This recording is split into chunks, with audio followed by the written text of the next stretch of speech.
purpose of this screencast is to take notes on the Declaration of Independence.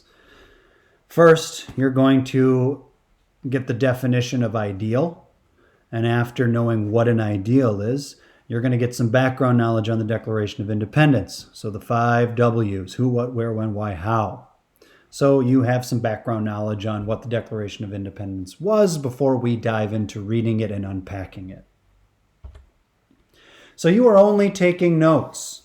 First of all, find your digital Cornell notebook. It's under frequently used items on Classroom. I highly recommend you split your screen. On one side, have my presentation. On the other side, have your digital notebook open.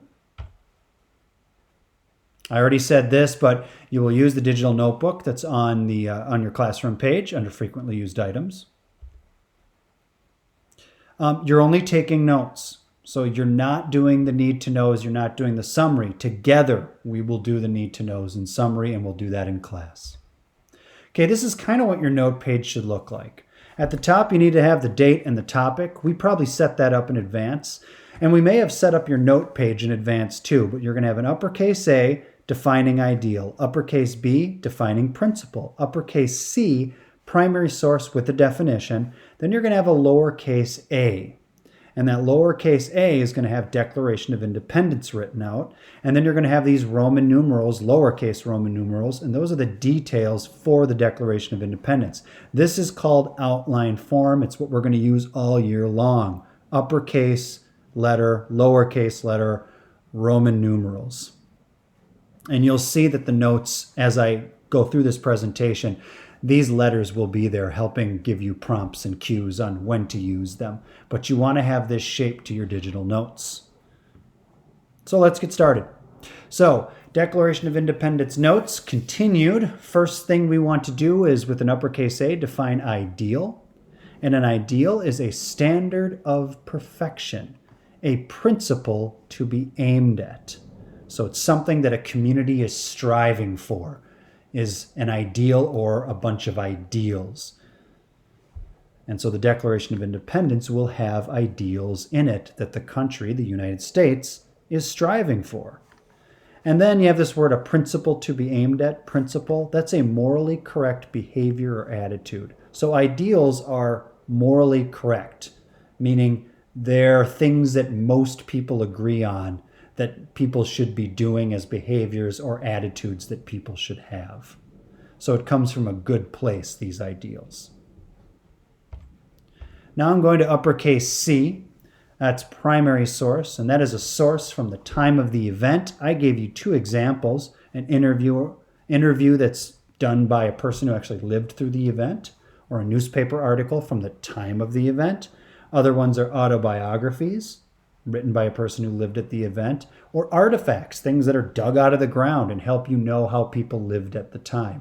Those are all primary sources. We'll talk about secondary sources, which are like history books. Now we're on lowercase a, so that's underneath the primary source, uppercase C, and that's Declaration of Independence. And now we're going to give you some details of those 5 W's. First, who? Well, Thomas Jefferson was the primary author of the Declaration of Independence.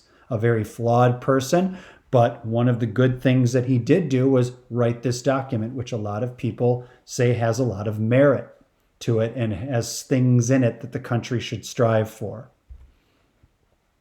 When? It was written in 1776, which is right towards the beginning of the Revolutionary War. Roman numeral 3. It was written where? In Philadelphia, at what's called the Second Continental Congress. That was a gathering of delegates from all the different colonies that came together in Philadelphia to talk about whether or not they were going to break free from England or not, and then if so, how. And then the purpose of the Declaration of Independence. This is why it was written. First reason it was written is that it was like a breakup letter. It justified separating from Great Britain. And so it was Thomas Jefferson saying, we want to break up with you, Great Britain. We no longer want to be a colony of yours. We want to make our own country, and here's the reasons why. Underneath that is Great Britain and the Crown are not fulfilling the role of government. So Thomas Jefferson and those around him said, Great Britain's not doing what a government should do. The king is not doing what a government should do. And then it outlines what all people deserve, what human beings within a government and a community deserve because they're human beings. And then it defined the values of this new country. And it's actually 5 values, which are values or ideals, which we're going to talk about as a class. And we're going to use those as a compass throughout the year. We always come back to those 5 ideals and ask, are they being fulfilled? Are they not being fulfilled? So this document is really important to setting the tone for our class. All right, make sure you have these notes. If you have any questions, you know what to do. Thank you very much for listening.